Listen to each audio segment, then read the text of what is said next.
કેમ છો બધા મિત્ર? મજામાં? અત્યારે ટાઈમિંગ બપોરના 3:15 વાગે છે. અત્યારે પાછા ફૂટબોલ ગ્રાઉન્ડ સાઈડ આવી ગયા છે હું અને રાહુલભાઈ કેમ છો? મજામાં? કેમ છો મિત્રો? બધા મજામાં ને આજના બ્લોગમાં બધાનું સ્વાગત છે. અત્યારે આપણે ટીવીએસની એક ગાડી લઈને આવ્યા છે ઇલેક્ટ્રિક, જે સ્કૂટરમાં. એ આપણે રાહુલભાઈને ગાડી શીખવાડીએ છે. તો રાહુલભાઈ ચાલુ કરો. હા, તમને સમજાવું. ફર્સ્ટ તમારે પહેલા સાઈડ સ્ટેન્ડ ઉપર કરવાનું, બરાબર. પછી ચાવી ચાલુ કરો. હા, બરાબર. આમાં ઓટો મોડ ગયો અને પાવર મોડ ગયો. બ્રેક દબાવવાની. હા, બ્રેક. હા, આ બટન નીચે દબાઈ રાખો. હા, સ્ટાર્ટ થશે. એટલે આ દબાવી રાખો. હા, દબાઈ રાખો. સ્ટાર્ટ થયું. હા હા. આ ઇકો મોડ લખેલું છે. Eco mode. હા હા. એટલે ઇકો મોડમાં કેટલા કિલોમીટર જશે? ઇકો મોડમાં તમારે 45 સુધીની સ્પીડ આવશે. 45 ની સ્પીડ આવશે અને પછી ઇકો ને ક્લિક અહીંયા કરશો એટલે પાવર મોડ. એટલે પાવર પાવરમાં એટલે સિટી લખેલું હશે. હા હા, સિટી. એમાં કેટલી સ્પીડ આવશે પાવર મોડમાં? સિટીમાં તમારે 65 ની સ્પીડ આવશે. સર બરાબર. તો આપણે ઇકો મોડ જ. હા, ઇકોમાં ચલાવો ને તો ફૂલ ચાર્જમાં તમારે 115 કિલોમીટરની રેન્જ આવશે. 115. અત્યારે આપણે 91% ચાર્જિંગ છે. 105 કિલોમીટર ગાડી ચાલશે. હા, 105 કિલોમીટર ચાલશે. ફંક્શનમાં તમારે રિવર્સ મોડનું ઓપ્શન આપેલું છે. પછી આ અહીંયાથી આ દબાવીએ તો શું થાય? એ રિવર્સ મોડનું છે. રિવર્સ એટલે હા, પાછળ કંટ્રોલનું એ ફંક્શન આપેલું છે કે આપણી બાઇકમાં આપેલું છે ને એ રીતના. એટલે આ શું છે? ક્રૂઝ કંટ્રોલ એટલે કોઈ એક સ્પીડમાં તમારે ચલાવવું હોય. હા હા. એટલે મતલબ ના હોય. એટલે મતલબ માની લો કે 40 છે કે તમે એક જ 40 ની સ્પીડમાં ચાલી શકે. 10-15 રૂપાઈ એકવાર લુક બતાવી દઉં ગાડીનો. આ રીતનો લુક આવશે. વ્હીલમાં 14 રીતના મોટા વ્હીલ આપેલા છે અને અલોય વ્હીલ આપ્યા છે અને સાદી બ્રેક છે, ડ્રમ બ્રેક. પાછળ તમારે બેલ્ટ સિસ્ટમ નથી, અપ મોટર આપેલી છે. 3.2 કિલોવોટની બેટરી આવશે. ફૂલ ચાર્જમાં તમારે ફૂલ ચાર્જ થવામાં તમારે 5-5.5 કલાક જેવું લાગે. એવું હોય તો એકવાર ડેકી સ્ટોરેજ તમને બતાવી દઈએ.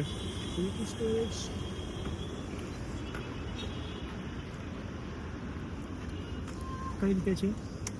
ઓફ કરીને લેફ્ટ કરો. જોઈ શકો છો તમારે સ્પેસ મોટો છે, તો તમે આમાં કઈ મોટી 33 લીટરનો સ્ટોરેજ આપેલો છે. હેલ્મેટ પણ રાખી શકો. 2 હેલ્મેટ મૂકી શકો અને બાકીનો સામાન પણ મૂકી શકો એટલી જગ્યા આપી છે. અને સીટ પણ તમારે કરિયાણું શાકભાજી તમે રાખી શકો. સીટ પણ તમારે મોટી આપેલી છે. 3 જણા આરામથી બેસીને જઈ શકે અને વેટમાં 250 કિલો સુધી વજન ખેંચી શકે. ચલો ચાલુ કરો રાહુલભાઈ. ચાવી ચાલુ કરો. ક્લચ છે ને એ બ્રેક.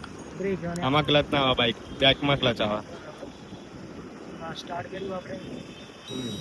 બરાબર. હવે ધીમે ધીમે આપતો એટલે ચાલુ થઈ ગયું. એટલે આમાં આ ક્લચ છે. આગળની બ્રેક, આ પાછળની બ્રેક. Okay done. આ પાછળની બ્રેક છે. એટલે આ ધીમે ધીમે રહે ચાલુ.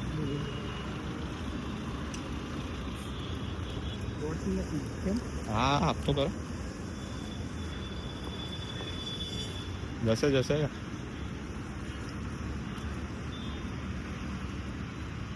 રાહુલભાઈ, ધીમે ધીમે ચલાય.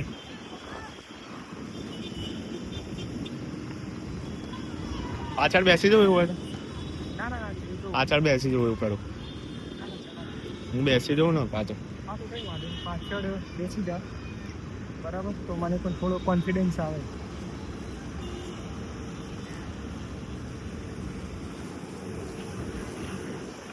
રાહુલ, આગળની બ્રેક છે. આગળની બ્રેક છે અને આ પાછળની બ્રેક છે. તો પાછળ વાળી શોર્ટ કેમ? હા, પાછળની મારવાની વધારે. શોર્ટ બ્રેક વાગે છે પણ પાછળની રેસ આપો.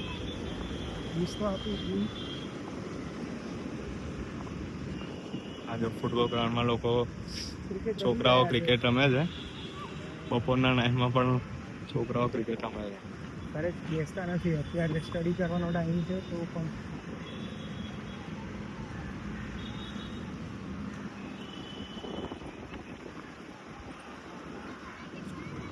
સ્કૂટર તો તને આવી જશે ને. સ્કૂટરમાં વાંધો નહીં આવે, તને ફાઈ જશે.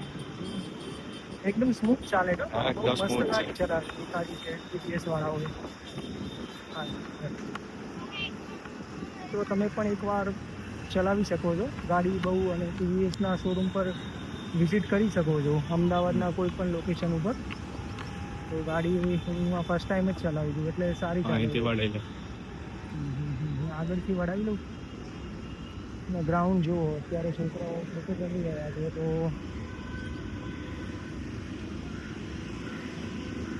જોરદાર ચાલે છે. બ્લોગનો ઇન્ટ્રો તો કરી દે. બ્લોગનો ઇન્ટ્રો તો કર. હા મિત્રો બધા કેમ છો, અને અમારા આ યુટ્યુબ ચેનલને તમે લાઈક શેર એન્ડ સબસ્ક્રાઇબ કરી શકો છો. અને આ મારો welcome back to channel. Welcome back to the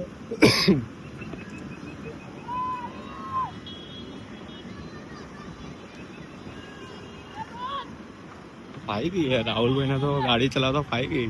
યાર શીખી પગ મૂક્યો જ નથી નીચે. નીચે મૂકવાનું થતું જ નથી. હવે તો જવા જ દેવાનું. આમ જવા દે.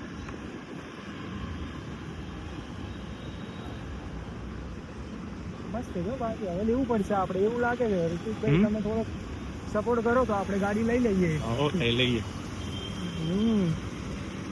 પણ નહીં, આપણે તો વિચાર છે કે બાઇક જ લેવું છે. તો બાઇક આપણે પેલા શીખી લઈએ ને પ્રોપર. અહીંયા બ્રેકમાં ગીત તો એકદમ શોર્ટ વાગે છે. પરફેક્ટ.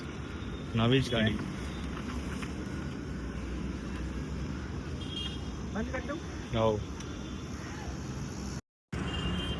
રાહુલભાઈ 1-2 રાઉન્ડ મારી દીધા ગાડીના. ધીમે ધીમે એમને ફાવી જશે ગાડી, પણ એમને બાઇક ચલાવવાનું, બાઇકમાં વધારે પ્રિફર કરે છે. બાઇક ચલાવવાનું છે એટલે બાઇક જ લેવાનું છે એમને. અત્યારે આપણે ફૂટબોલ ગ્રાઉન્ડ આરટીઆર બાઇક લઈને જ આવવાના હતા, પણ આરટીઆરમાં આપણે કાલે રાતે ઘરે જતા હતા તો શી ખબર રસ્તામાં બ્રેકર કે એવું આવ્યું, તો શી ખબર નીચે ક્યાંક બમ્પર કે એવું કંઈ અથડાયું, તો એમાં આરટીઆરમાં શું કહેવાય ડિસ્પ્લે ઉપર એન્જિનની લાઇટ આવી ગઈ છે. એ ચેક કરાવવાનું છે, એટલે હમણાં હું તમને શોરૂમ ઉપર જઈને બતાવું છું એમાં શેનો પ્રોબ્લેમ છે. પછી સર્વિસ સ્ટેશનમાં આપવાનું છે. અને આરટીઆર આપણી 1000 કિલોમીટર ગાડી ચાલી ગઈ છે, 1000 કિલોમીટર ઉપર, એટલે સર્વિસમાં પણ આપવાનું છે અને એન્જિન લાઇટ પણ આવે છે. એ બંને વસ્તુ બતાવવાની છે. એટલે કાલના દિવસમાં એવું હશે તો સર્વિસ સ્ટેશન ઉપર આપણે બતાવી દઈશું ગાડી, બતાવી દઈશું તમે. એટલે શું પ્રોબ્લેમ છે સોલ્યુશન લઈને પછી પાછું આપણે આરટીઆરમાં જે તમને શીખવાડીએ છીએ ચાલુ કરીશું. બરાબર. અત્યારે તો આપણે જમવા જઈએ. હવે જમવાનું બાકી છે. કેટલા વાગ્યા? 3:30 થઈ ગયા છે.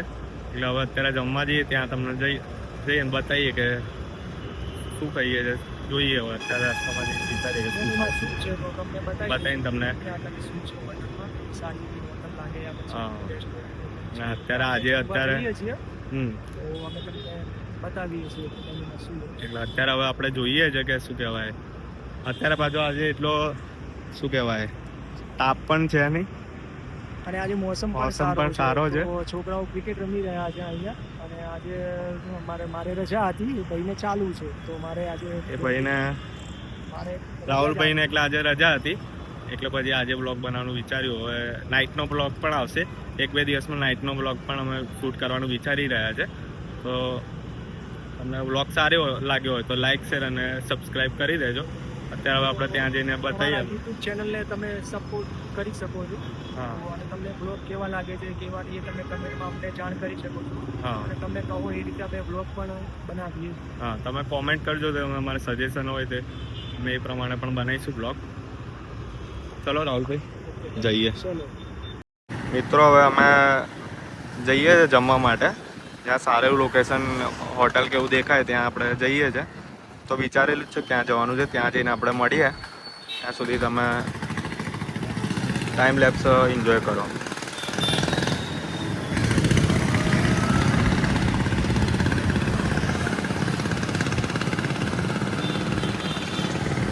તમે જોઈ શકો છો નજારો સારો એવો છે આજે અમદાવાદમાં.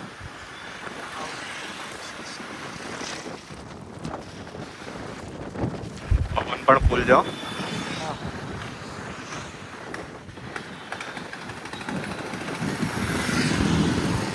મારે ઇલેક્ટ્રિક આ લેવું હોય તો આમ મને કેટલામાં પડે? ઓન રોડ 1,18,000ની પ્રાઇસ.